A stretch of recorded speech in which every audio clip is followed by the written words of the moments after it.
Aujourd'hui, j'ai le plaisir de recevoir Jean-François Di Meglio. Jean-François, bonjour. Bonjour Camille. Vous êtes directeur d'Asia Centre, sinologue connu et reconnu. Vous parlez chinois et vous avez fait vos études à l'université de Pékin. Jean-François, est-ce qu'on peut dire que vous êtes l'un des témoins privilégiés de la réforme économique chinoise qui fête cette année ses 40 ans? Absolument, ça réveille beaucoup de souvenirs, donc dépêchez-vous, nous sommes encore quelques-uns à avoir été témoins de ce grand moment il y a 40 ans. Alors, ce qui nous intéresse, c'est votre regard sur les 40 ans de réforme économique chinoise. Quels sont les faits qui vous ont le plus marqué? Alors, c'est une question qu'on va pas mal poser ces temps-ci. Et en fait, il y a beaucoup d'événements qui ont jalonné toute cette période. Il y a eu une accélération de ce qu'on a appelé effectivement le processus de réforme, dans lequel c'est la personnalité de Deng Xiaoping qui a marqué effectivement ce démarrage.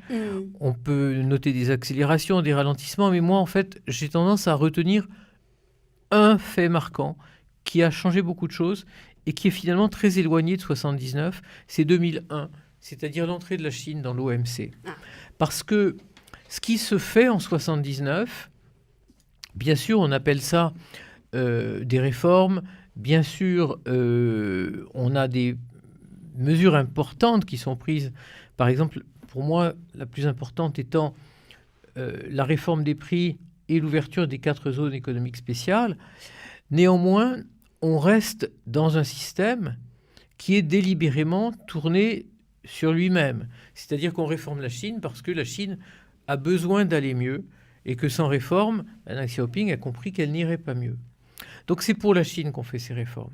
Donc ce sont des réformes à la chinoise. Et à chaque fois, ce que l'on intègre, ce sont des mesures qui vont être compatibles avec le système politique et économique chinois. La décision d'aller dans l'OMC, donc la décision de commencer la négociation d'abord, et puis d'arriver à ce résultat en 2001, va changer beaucoup de choses. Si on regarde par exemple l'accumulation des réserves en devises étrangères de la Chine, jusqu'en 2001, c'était un phénomène qui était très peu marquant. Et c'est le début du commerce sous l'égide de l'OMC qui va déclencher cette accumulation de réserves. Et le chiffre extraordinaire de 4 000 milliards qu'on va atteindre en 2015, qui va redescendre au chiffre stable aujourd'hui, qui est 3 000 milliards, 3 000 milliards d'équivalent de dollars, oui. Alors qu'en 2001, on est à quelques centaines de milliards. Je me souviens très très bien. Et donc la Chine n'est même pas forcément le premier pays en termes de réserve internationale, ni en termes de chiffres absolus, ni en termes de ratio par rapport au PIB. Et donc ça va être vraiment le tournant. Et c'est pas un mystère d'ailleurs si aujourd'hui, l'une des questions principales qui portent sur la relation Chine-étranger, Chine-US, Chine-Europe, tourne autour des questions de commerce international. C'est parce que c'était là le tournant qui faisait que la Chine disait « bah oui, on vous confirme qu'on souhaite s'intégrer ». Et que ce message, les partenaires de la Chine l'écoutent, l'entendent et l'acceptent.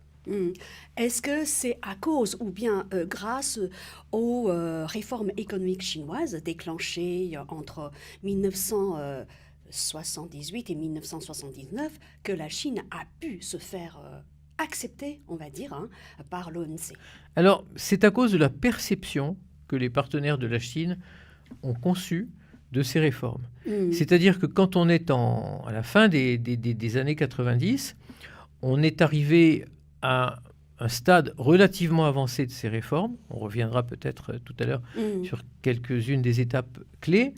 Et ce processus, effectivement, a donné aux partenaires de la Chine l'impression que leur modèle avait gagné.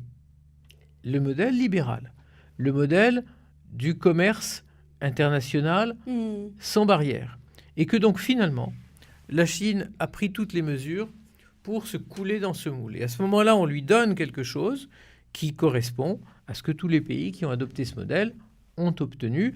Pendant des années, comme vous vous en souvenez probablement, avant l'entrée dans l'OMC, il y avait cette procédure rituelle très lourde qui consistait à octroyer devant les parlementaires américains la clause de nation la plus favorisée. Exactement. Et ça, c'était un combat annuel. Finalement, la Chine obtenait toujours la clause de la nation la plus favorisée. et par simplification, par aussi conviction que oui, on avait un partenaire qui jouait le jeu, avec de très bons négociateurs. On est obligé quand même de noter le nom de Bo Xilai, qui était le grand négociateur à l'époque, puisqu'il était le ministre du Commerce.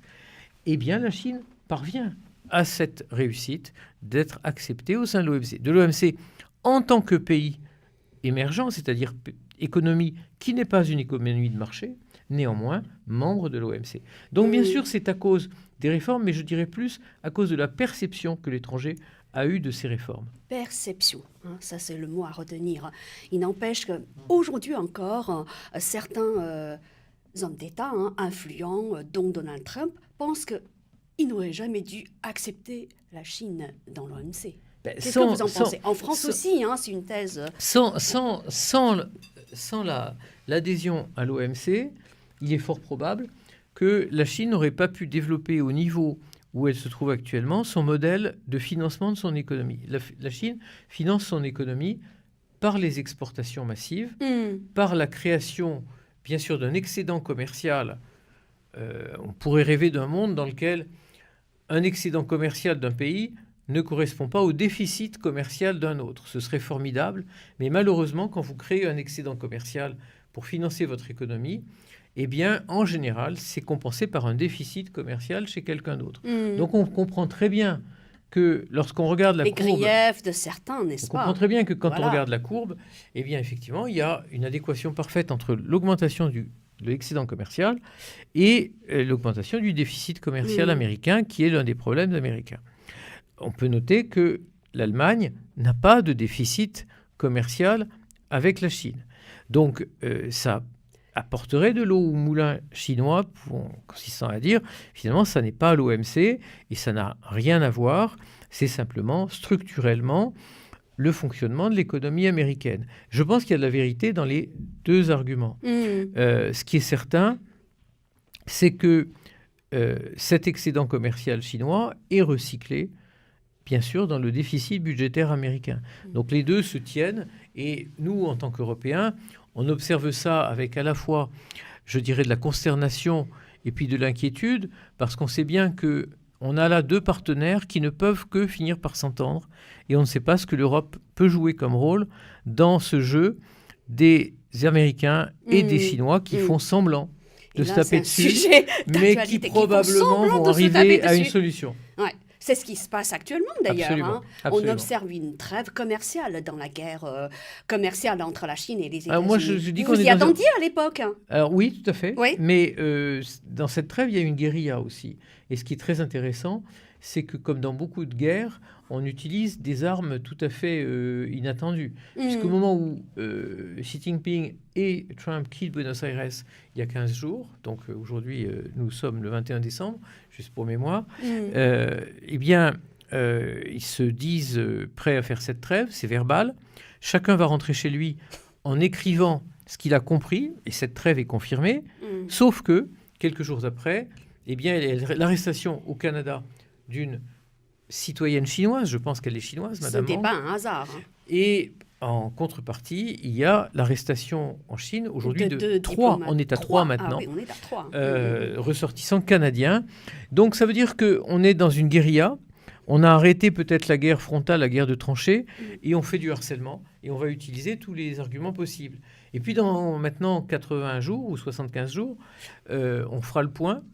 On va compter les blessés, on va compter les dégâts collatéraux et on se remettra probablement autour de la table en disant qu'est-ce qu'on fait? Est-ce qu'on rouvre une période de 90 jours? Est-ce qu'on remet un certain nombre de choses à plat? En ce qui me concerne, je suis persuadé que ça ne s'arrêtera pas là en termes de dialogue. Le dialogue va se poursuivre. Avec des revirements, des situations, etc. Absolument. C'est une négociation. Dans une négociation, on est toujours obligé de prendre des postures, de dire à son interlocuteur j'arrête tout, et puis on reprend, et puis voilà. Donc on est exactement dans cette situation. Alors, pour nos auditeurs qui ne connaissent pas forcément aussi bien cette réforme économique chinoise que vous, est-ce que vous pouvez rappeler brièvement les dates clés? Pour moi, la date clé, bien sûr, c'est ce troisième plénum du Congrès, donc en novembre 78. On vient de célébrer, donc en décembre 78, pardon. On vient de célébrer l'anniversaire. Hmm. Et Deng Xiaoping explique que effectivement, on va ouvrir des zones spéciales, des zones d'économie spéciale. À l'époque, c'était 4. Quatre zones d'économie spéciale. Il y en a une qui est restée célèbre. Shenzhen. Les autres, c'est Shenzhen. Les autres, elles ont existé, elles se sont multipliées, mais c'est surtout l'exemple de Shenzhen qui est la base. Et donc, qu'est-ce qu'on fait? D'abord, on va donner des facilités aux investisseurs étrangers qui, d'abord, ont le droit de venir, ce qui n'était pas le cas auparavant, puisque les capitaux étrangers vont pouvoir s'investir en Chine. Avec des avantages énormes. Hein. Avec des avantages fiscaux, c'est-à-dire que les profits qui seront donc engrangés dans ces endroits seront pendant une certaine période exempts d'impôts. On met en place ce système des joint ventures, c'est-à-dire que pour venir, eh bien, il faut se trouver un partenaire chinois et ça va être le déclenchement, bien sûr, de libéralisation en cascade. Je ne parle pas de réforme, je parle de libéralisation. Donc libéralisation des prix, c'est-à-dire que là où on avait des prix qui étaient administrés, des subventions qui permettaient de vendre à un prix donné, même s'il n'y avait pas d'acheteurs, dans une économie planifiée, on passe à une économie de marché où les prix reflètent de plus en plus la réalité de la production. Donc c'est vrai dans les zones économiques spéciales, c'est vrai aussi dans l'agriculture, puisqu'on va créer les marchés libres, ce qui était... À l'époque, vous avez rappelé donc, que j'étais étudiant à l'époque, en 1980. La grande curiosité, c'était d'aller voir des paysans chinois qui vendaient leurs produits parce que dans le système des communes populaires, on ouvrait la possibilité de cultiver son propre lopin et de vendre directement dans le marché les produits qu'on avait cultivés et du coup de créer un profit personnel là où au contraire la collectivisation des terres avait empêché qu'il y ait génération de profit. Et puis ensuite, il va y avoir un certain nombre de réformes, en particulier la construction d'un système financier, construction qui, à mon avis, est le dernier chantier à finir et qui est un chantier colossal. Qui se poursuit toujours d'ailleurs. Mais qui est arrêté aujourd'hui. Il faut pas faire d'illusions. Aujourd'hui, ce phénomène est arrêté, on y reviendra. Bon, d'accord. Mais en 1978, il n'y a en Chine qu'une seule institution bancaire. C'est la Banque populaire de Chine. Si vous êtes une grande entreprise, si vous êtes l'État, si vous êtes un travailleur, votre argent se trouve à la Banque populaire de Chine, qui a des agences partout. Et puis, on va créer des banques, on va créer une banque centrale, on va donner donc à ces banques un réseau, et progressivement, elles vont se doter d'un rôle particulier. Et donc, l'économie va pouvoir se doter d'acteurs différents avec des rôles spécifiques pour chacun d'entre eux. Alors, j'ouvre une parenthèse, juste pour revenir à cette fameuse banque populaire chinoise. Et c'était, à l'époque, la seule banque autorisée ou bien habilitée à recevoir des dépôts, n'est-ce pas? Mais finalement, c'était quoi? C'était à la fois une banque centrale et aussi une banque commerciale. C'est extraordinaire parce qu'effectivement, avec le recul, on ne comprend pas comment ça pouvait marcher. Mais il faut se souvenir que on était dans une économie complètement fermée, c'est-à-dire qu'aucun acteur économique, sauf exception, autorisation spéciale qui était donnée au compte-gouttes, ne pouvait traiter avec ce qui était à l'extérieur de la Chine. Donc un exportateur chinois était obligé de demander beaucoup d'autorisation, et puis un importateur français devait passer par des canaux très spécifiques, français ou d'un autre pays. Donc effectivement, il y avait une confusion totale des genres, mais tout simplement parce qu'il n'y avait pas besoin d'avoir une politique monétaire. C'était un petit peu, si vous voulez, c'était régalien, comme dans un pays où il y a un roi et où la cassette de l'État et le trésor du roi, c'est la même chose. Finalement, c'est un système archaïque, mais comme on n'était pas dans une économie de marché, il n'y avait pas vraiment besoin de distinguer les rôles. Et puis progressivement, quand vous avez des acteurs différenciés qui arrivent, eh bien forcément, il faut différencier les rôles. Et c'est comme ça qu'on a constitué les différents niveaux du système financier. Jean-François, dans quelle mesure les réformes économiques chinoises ont contribué au renforcement des liens entre Français et Chinois, notamment dans le domaine économique et politique, bien sûr? Clairement, la capacité de traiter avec la Chine à tout point de vue. Encore une fois, on était dans un pays fermé qui n'importait pas de produits, qui n'exportait pas de produits.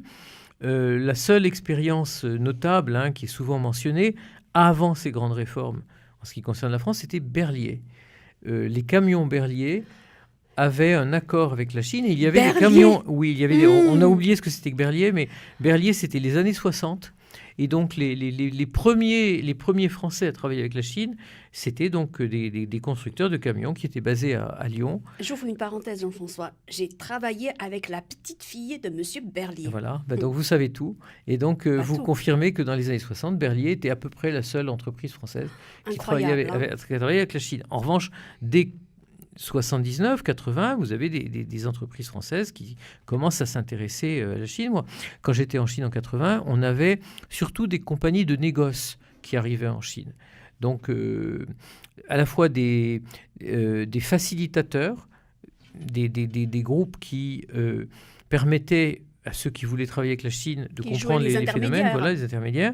Et puis, vous avez des compagnies, vous aviez des compagnies de négoce qui s'intéressaient à la Chine. Et puis, les premières à arriver sont ensuite des compagnies d'ingénierie. L'exemple très célèbre, c'est Technip, qui a participé donc à l'équipement en infrastructure de la Chine. Schlumberger, qui est une compagnie d'origine française, mais qui a son siège aux États-Unis, mais qui est d'origine française naturellement. Donc c'est d'abord l'ingénierie.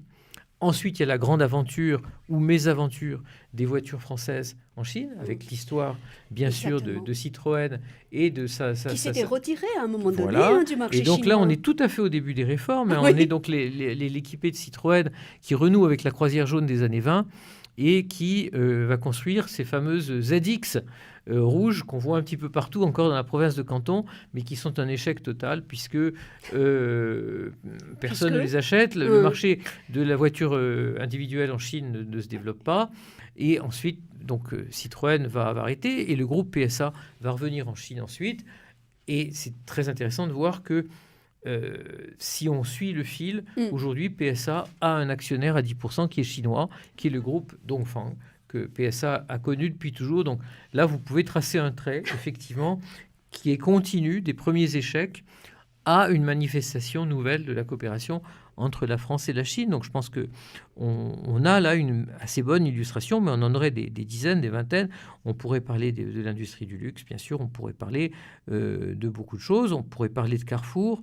On pourrait parler de tous ces investisseurs français qui maintenant soit ont un chiffre d'affaires équivalent en Chine à ce qu'ils ont ailleurs, soit un personnel chinois qui est de taille complètement comparable à ce qui existe dans d'autres pays, et pourtant la société, la compagnie est française ou étrangère. Ensuite, la grande question qui obsède les Français, c'est du double. C'est la première, c'est comment est-ce qu'on résorbe ce déficit commercial avec la Chine, qui est un peu le même qu'avec les États-Unis, sauf que la France a moins de dettes que les États-Unis pour l'instant, et que la Chine, certes, achète de la dette française, mais pas autant que de la dette américaine. Première question, donc, que faire avec ce déficit? Et puis deuxième question, qui est une question dont on n'a pas fini de débattre, c'est est-ce que ces investissements sont des investissements dotés d'un rendement, d'une rentabilité intéressante, ou est-ce qu'il s'agit simplement de conquérir le marché chinois ou de se protéger contre ce qui peut se passer dans le marché chinois et qui peut rebondir sur les autres marchés du monde? Quelle est votre analyse alors? C'est très complexe et chaque secteur a sa propre réponse. Vous avez effectivement des groupes qui sont en Chine principalement parce que le marché chinois a beaucoup de profondeur et donne donc une plus grande dimension à ces groupes. Vous avez des groupes qui s'intéressent de plus en plus à la haute technologie chinoise et qui trouvent qu'il y a des choses à apprendre dans la haute technologie chinoise, ou en tout cas des coopérations à mettre en place avec un certain nombre de barrières, de freins et de précautions, parce que tout le monde, que ce soit entre la Chine et la France ou ailleurs, protège sa propriété intellectuelle. Et puis, vous avez aussi des groupes qui produisent en Chine pour le marché asiatique. Donc, on a toutes sortes de configurations, naturellement. Quoi qu'il en soit, aujourd'hui, quand vous avez un rapport annuel de grandes sociétés françaises, quand vous parlez à des grands dirigeants français, il est évident que très vite, le sujet chinois arrive sur la table, alors qu'il y a 40 ans, par définition, ce pays qui n'avait même pas 2% du PIB mondial, qui en a aujourd'hui 17%, n'existait pas. Il y a 40 ans, on ne parlait pas de la Chine, et quand on partait en Chine, comme c'était mon cas, on vous disait « mais qu'est-ce que vous allez faire là-bas ?» Alors aujourd'hui, si j'ai bien compris, vous faites un constat globalement positif. Des réformes économiques chinoises, notamment... Pour la Chine, c'est un constat positif. Ce que je dis souvent, c'est que ces réformes ont avant tout servi la Chine. Sans ce processus qu'on appelle les réformes, j'utilise ce mot avec beaucoup de prudence parce que, comme je dis souvent, le système économique chinois n'a pas changé. il y a une grande continuité entre le système très centralisé, avec des compagnies d'État très importantes. Aujourd'hui, on voit que depuis 2012, les compagnies d'État prennent de plus en plus d'importance dans l'économie chinoise. Donc la nature du système économique n'a pas changé. Donc Et pourtant, parler de réforme, c'est utiliser un mot qui est un peu ambigu dans une oreille occidentale, qui a du sens. Il ne s'agit pas de dire qu'il n'y a pas eu de réforme, mais c'est un mot qui est ambigu selon qu'on l'entend en Chine ou en Europe.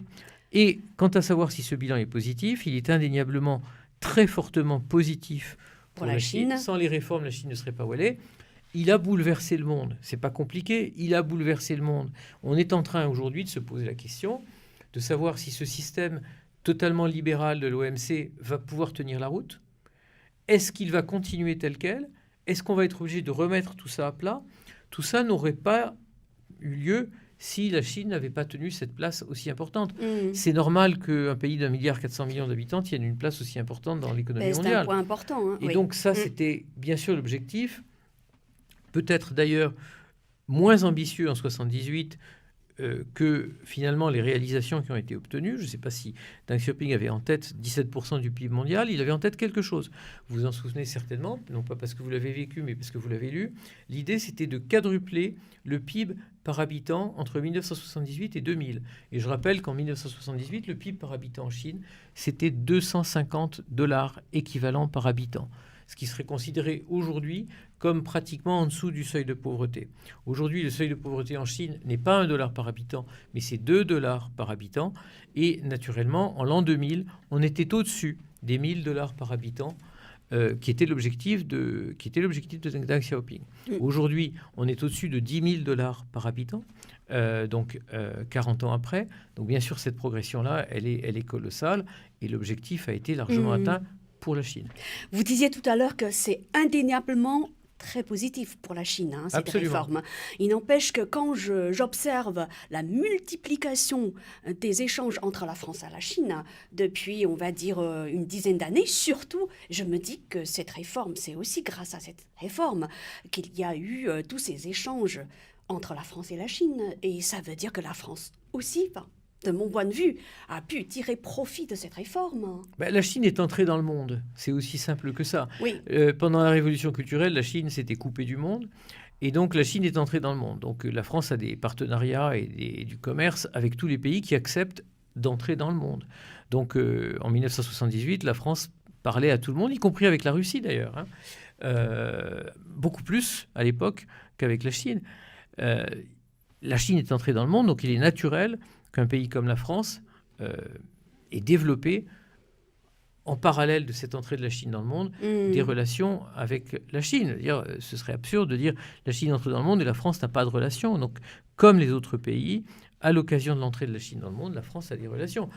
Je ne peux pas vous dire aujourd'hui s'il y avait un autre scénario, si il y avait une façon de ne pas creuser ce déficit commercial, s'il y avait une façon de faire en sorte que l'opinion publique française, par exemple, les décideurs français, soient plus positifs qu'ils ne le sont vis-à-vis de la Chine. On ne peut pas dire, vous le constatez tous les jours, qu'aujourd'hui, l'opinion publique, les décideurs, soient unanimement positifs sur ce qui se passe avec la Chine. Bien sûr, vous avez des turiféraires, vous avez des personnes qui vont vous dire c'est formidable, en public. Mais en privé, il faut aussi se poser la... Je ne peux pas commenter, puisque c'est en privé. Il faut se poser la question. Il y a beaucoup de progrès à faire. C'est tout ce que je dirais. Bien sûr. Mais puisque l'Allemagne n'a pas de déficit commercial avec la Chine, et ça veut dire mais que... l'Allemagne s'est posé des questions existentielles, comme vous le savez, pendant l'été 2017, puisque après des acquisitions massives faites par des groupes chinois privés, rien à voir avec l'État chinois, tout a été bloqué. Et donc après l'opération KUKA, qui a fait beaucoup de bruit en Allemagne, les autres opérations d'investissement chinois en Allemagne ont suscité un tollé. Donc bien sûr, l'Allemagne n'a pas de déficit, mais l'Allemagne n'est pas dépourvue d'interrogations vis-à-vis de sa relation avec la Chine. En tout cas, tout évolue. Tout évolue et encore une fois, je pense qu'il faut se dire qu'il y a beaucoup de progrès à faire. Oui, tout à fait. Et c'est tout à fait normal de se poser des questions pour mieux justement s'adapter les uns aux Absolument. autres. Absolument. Jean-François, vous dirigez Asia Centre. Vous connaissez très bien la Chine, vous avez vécu en Chine, vous avez vécu surtout les débuts de la réforme économique de la Chine. Eh bien, aujourd'hui, que fait concrètement Asia Centre pour promouvoir les échanges, les relations entre la France et la Chine?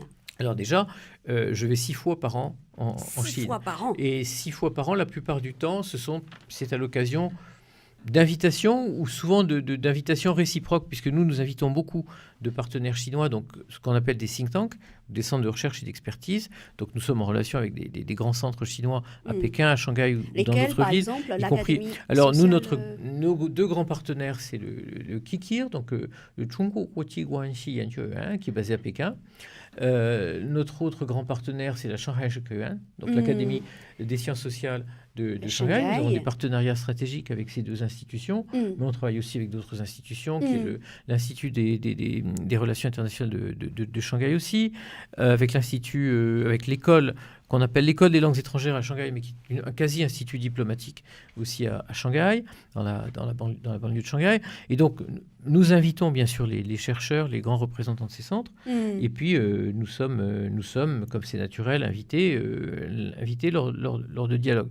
On trouve tout ça sur notre site. Je ne suis pas en train de vous révéler de grands secrets. Tout ça, c'est présent dans notre site. Et donc, ça fait partie de notre travail d'avoir des interlocuteurs, de nourrir ce dialogue et de faire connaître, bien sûr, à la fois à nos chercheurs, mais aussi au public qui nous suit, ce qui se passe là-bas, de la même façon que nos visiteurs chinois sont toujours très curieux de travailler sur la relation. Nous en sommes très fiers, associés il y a 2 ans à la préparation du fameux G20 de Hangzhou, à l'invitation de think tanks chinois qui nous ont demandé de partager un peu l'expérience française, puisque la France avait organisé un G20 en 2011. Et donc, à ce titre-là, nous-mêmes, nous avions participé. Et donc, nous avons été invités à partager de l'expérience en amont de ce G20 de Hangzhou. Donc, ça fait partie des tâches qui nous sont assignées. Vous avez parlé de l'époque des réformes.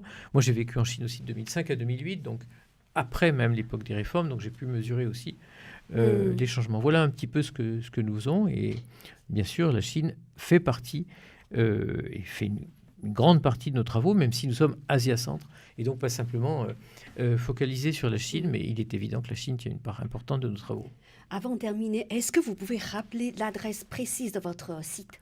Alors, c'est très opportun de le mentionner. Notre site, c'est bien sûr www.centre en français asia.eu, donc centreasia.eu, et vous me donnez l'occasion de dire que notre localisation est désormais 2 avenue Bugeaud, après avoir 2 rue de Lille. 2 rue de Lille, grand événement de l'année 2019, c'est que ce bâtiment historique des langues orientales va subir une rénovation de fond en comble. Donc on va avoir un magnifique bâtiment de rue de Lille avec des salles de conférences qui seront au goût du jour. Le moins qu'on puisse dire, vous le savez, c'est que ça n'était pas le cas jusqu'à présent.